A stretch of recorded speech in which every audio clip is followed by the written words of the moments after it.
국세청이 모르는 거 아니거든요. 단속할 수 있다. 그 세법상 요건을 맞추면 5억 원까지는 세금이 없고요.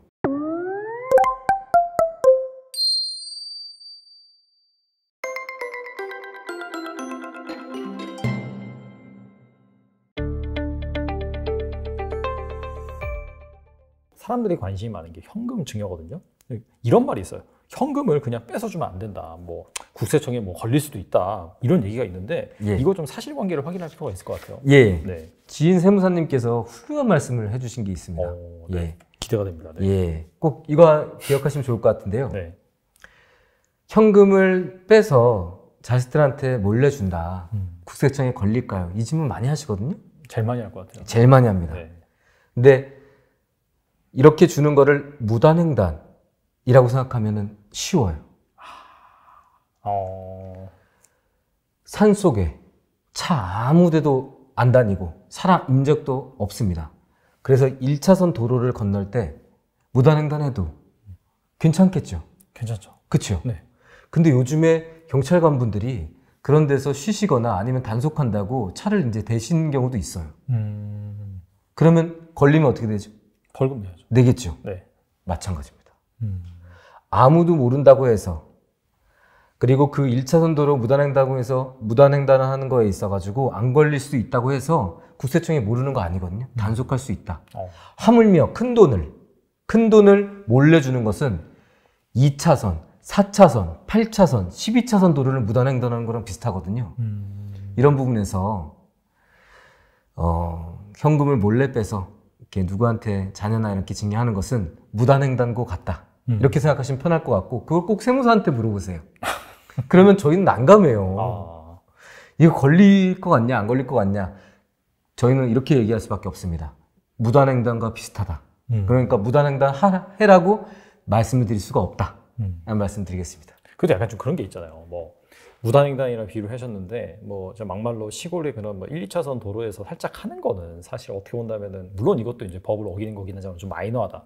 대신에 막 지금 대도시에서 막 몇 차선 이걸 이제 무단횡단하면은 정말 좀 큰 문제가 생길 수도 있고 그런 차원에서 그 도로의 뭐 선폭이라든지 위치 같은 거를 좀 금액 사이즈에 비견해서 예. 뭐 진짜 뭐 한 번에 막 수백만 원, 막 수천만 원을 하면 걸릴 확률이 높고 대신에 뭐 그거보다 작은 규모를 여러 번 하면 안 걸릴 수도 있다. 이렇게 생각할 수도 있을 것 같은데 이건 어떻게 생각하세요? 그게 이제 징여재산 공제 범위지요. 예. 그러니까 미성년자는 10년 단위로 2천만 원까지, 성년 자녀한테는 5천만 원까지, 배우자한테는 6억 원까지. 네. 이렇게 10년 단위로 증여하면 되지요. 예. 그 정도가 그 차폭이라고 생각하시면 될 것 같아요. 예. 그리고 두 번째는 아까 말씀드렸다시피 장애인 본인 재산을 증여받는 사람이 장애인이고 그러면 재산을 증여해 준 사람한테서 받은 재산을 증여 신고까지 신탁계약까지 하면 5억 원까지 비과세되는 그러니까 증여재산 가액에서 빠지는 이런 것도 있을 수 있고요. 그리고 내가 음식점을 창업하려고 한다. 근데 부모님이 도와주시려고 한다. 그런 부분에서 2년 이내에 창업하고 4년 이내에 그 증여받은 재산을 다 쓰면 최소 5억 원까지는 창업자금으로 쓴다면 5억 원까지는 세금이 없고요. 30억 원까지는 5억 원 초과 30억 원까지는 10%의 저율세율로 할 수 있습니다. 그리고 부모님이 갖고 계신 주식 근데 주식인데 부모님이 창업 주시거나 가업을 운영하고 계세요. 그러면 가업 주식 증여받으면 여러 요건들이 있겠지만 몇백억 원까지 증여재산 공제에서 빠지고요. 가업 상속 같은 경우에는 최대 부모님이 30년 정도 운영하셨으면 그 세법상 요건을 맞추면 최대 500억 원까지 상속재산에 빠지니까 이런 세법상의 여러 그 차폭의 네. 어떤 공제 범위들이 있거든요. 그런 걸 잘 활용하시면 좋겠다. 라는 말씀 드리겠습니다. 알겠습니다. 그렇다면 먼저 새마을비 명목으로 자녀들한테 좀 현금을 주고 싶을 때는 어떻게 하는 게 좀 가장 좋은 방법일까요? 생활비 명목으로 현금을 자녀에게 주고 싶을 때 네. 주시면 되고요. 네. 적절히 신고하시면 돼요. 2천만 원 넘거나 5천만 원 넘거나. 왜냐하면 이걸 안 해놓고 나서 나중에 2천만 원, 5천만 원이 초과됐을 때 그땐 더 문제가 발생하거든요. 그러니까 생활비 명목이 중요한 게 아니라 실질이 생활비냐, 교육비냐 이런 게 중요할 것 같고요.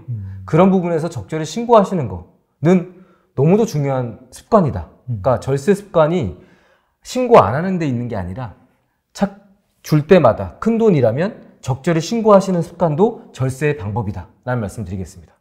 알겠습니다. 그리고 이제 현금 증여를 할 때도 신탁이라는 방법을 활용을 해서 약간 좀 네. 절세하는 방법이 있는 걸로 알고 있는데 여기에 대해서 말씀해 주시면 좋을 것 같아요. 신탁을 통해서 현금 절세가 아니고요. 네. 우리 세무산 분들이나 세무 전문가 분들이 꼭 이런 말씀 하시잖아요. 10년 단위로 그리고 가격 낮을 때 맞아요. 이럴 네. 때 줘라. 네. 이런 말씀 하시죠. 많이 하시죠. 네. 그럼 어떻게 해요? 제가 다 기억하고 있나요? 제 네. 1개월 전도 기억을 잘 못하는데 네네. 10년 단위 딱 그거 세고 계십니까? 정확하게 하긴 좀 힘들겠죠. 그쵸. 뭐 알람 설정해 놓지 않는 이상. 그쵸? 네. 10년 단위 알람 설정도 불가능해요. 생각해보면. 그렇긴 하네요. 생각해보니까. 예. 네. 그리고 예를 들면은 10년 단위로 그리고 가격 쌀 때 이렇게 해놔라. 근데 가격이 싼지 미리 정해놓지 않으면은 언제가 가격 싼지 판단하기가 참 어렵잖아요. 그렇죠. 더 싸질 수도 있고. 그쵸. 10년 단위 또는 가격이 저렴할 때 증여해라 라는 건 맞는 말씀이시고 그거에 따라서 하시면 돼요. 하시면 되는데 왜 신탁이 여기에 들어가느냐? 그거를 계약서상에 10년 단위로 증여할래요 라고 계약서에 명시하는 겁니다. 가격이 20% 미만, 20% 이상 떨어지면 이때 증여할래요 써놓으시는 거예요. 그러면 신탁회사가 그걸 대신해줘요. 10년 단위로 꼬박꼬박 통장에 넣어드립니다. 가격이 20% 이에 계약서에 써놓은 그 조건에 있어서 자산가격 대비 20%가 미만에 떨어지면 오케이 수익자한테 증여해줘요. 이런 부분에서 이런 10년 단위의 증여 또는 가격이 쌌을 때의 증여 이런 걸 개인이 생각하지 않고 신탁계약서에 명시해 놨으면 신탁회사가 대신 집행관리 지급해준다라는 게 신탁의 장점입니다.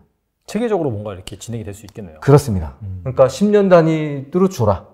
가격 싸질 때 줘라. 그러면 신탁회사가 시스템으로 딱 해놓고 계약서에 명시된 거를 해놓고 그때 되면 딱딱 지급하는 거예요. 그게 좋은 점입니다. 알겠습니다. 그리고 또 주식이나 청약통장, 펀드 등 금융자산을 증여할 때도 네. 약간 절세 팁이 있을까요? 금융투자소득세, 네. 금투세 들어보셨습니까? 들어봤죠. 네. 그렇죠. 네. 매매 차익에 대해서 이제 주식이라든지 채권이라든지 또는 금융상품에 대해서 매매 차익에 대해서 지금 뭐 국내 주식형이나 국내 상장 주식은 비과세, 소액주주는 비과세 하는데 네. 이제 앞으로 과세하겠다. 그런 거 아닙니까? 시행은 원래는 2023년부터인데 뭐 유예될 수도 있고 내년부터 당장 시행될 수도 있겠죠. 그런데 그렇게 보면 나중에 이제 주식 매매 차익, 채권 매매 차익 이런 거 과세된단 말이야? 이렇게 고민에 빠지신 분들 계세요. 맞아요. 네.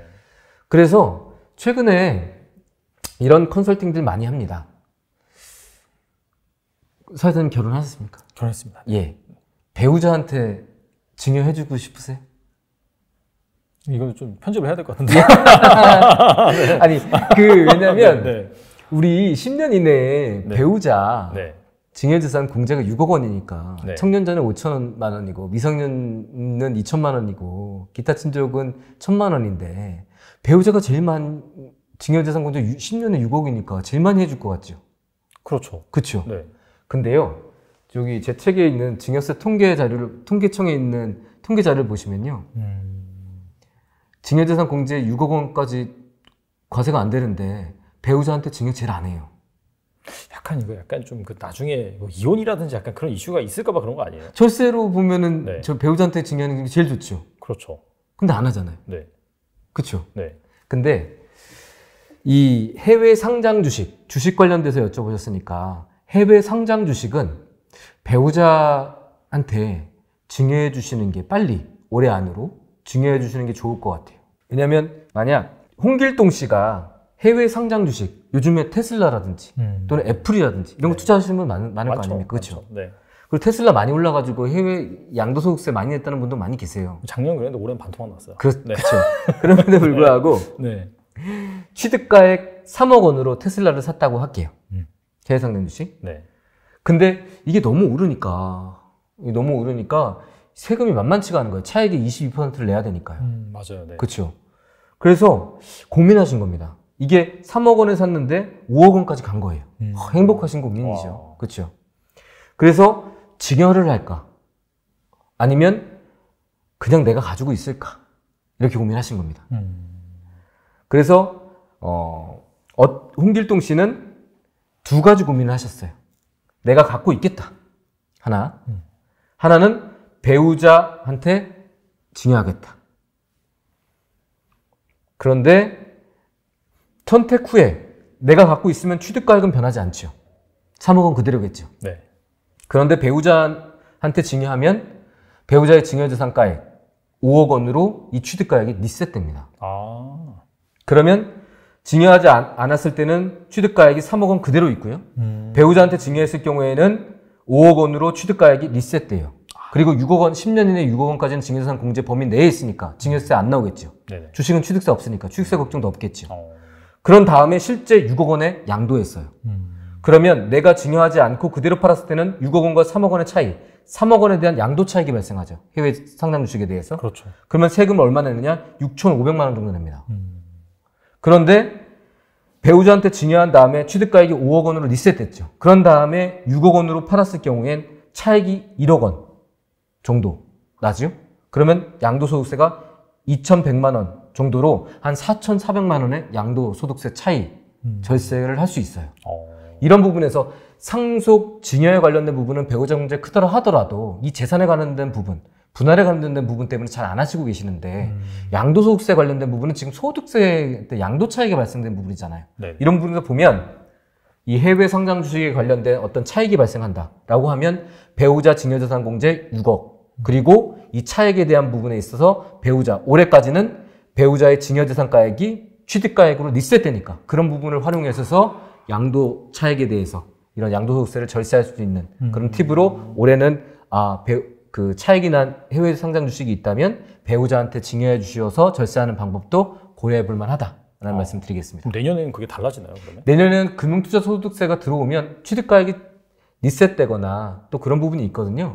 그래서 전체적으로 봤을 때는 요게 그리고 내년부터는 이 배우자한테 이제 증여했을 경우에는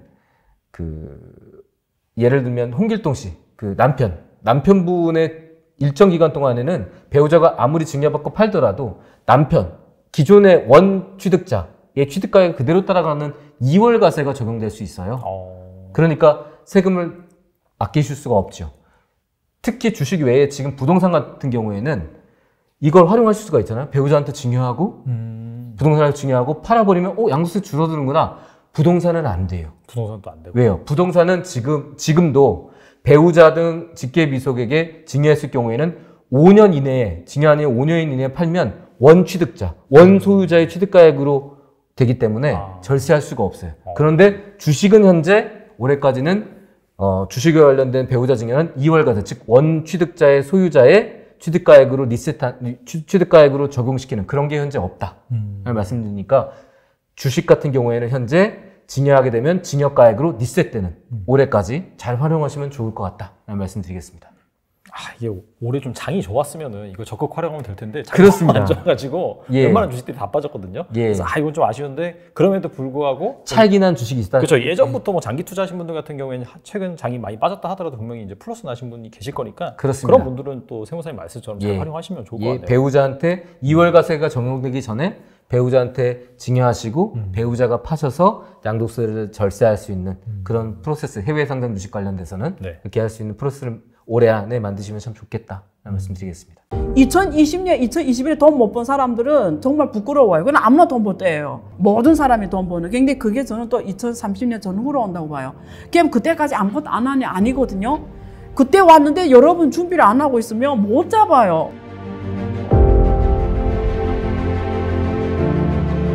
그럼 여러분 기술의 판이 바뀐다라는 거예요. 지금은 또 새로운 기술을 기반으로 해서 새로 50년 주기가 시작되는 시점에 와 있다. 근데 여러분 운 좋게 지금 이 시장에 숨쉬는 사람들은 그 50년 기회가 한번 잡을 수 있게 됐다라는 거예요. 어려운 게 아니거든요. 사람들이 어렵게 보거든요. 투자라고 하면은 전혀 아닙니다. 모를 때는 어려워요. 알면은 쉽거든요. 근데 이런 얘기를 누가 해주네 안 해주네에 따라 하늘과 땅 차이입니다. 그런 얘기를 해줄 거예요. 98년에 구글, 애플, 중국의 알리바바, 텐센트, 아마존 이런 기업들처럼 그 시작점이다 지금. 그런 사람들이 2.5% 안에 있는데 maybe 당신이 그 2.5% 들 수가 있다. 그런 시야, 인사이트를 주는 시간이 되도록 제가 하려고 하는 겁니다.